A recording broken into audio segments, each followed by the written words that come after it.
Unfortunately, most people that have been pulled over for DWI under the suspicion of alcohol give a breath or blood sample to determine their blood alcohol concentration in their system, and/or they perform certain field sobriety tests, what I call divided attention tests, on video in order to judge their intoxication.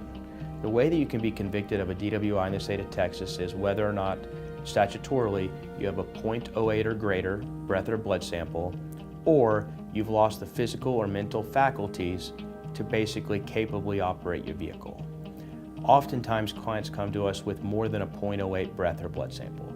Sometimes or oftentimes they come to us with a video that frankly does not look that good, and that doesn't stop us from getting the results that we need. There are multiple ways we can fight these, be that from the legitimacy of the blood draw, whether the proper warrants were obtained, whether the proper documents had been signed, with respect to the blood samples, whether all the proper procedures and protocol were followed, and there are many. There are certain amounts of time they have to wait between breath samples, for certain precautions they have to take between the time they pull you over to the time that you give that breath sample. They have to give you certain DIC statutory warnings in order to even collect these samples from you. Sometimes these police officers get overzealous. They get excited, and they do these things while not following the proper steps. That's a violation of your rights.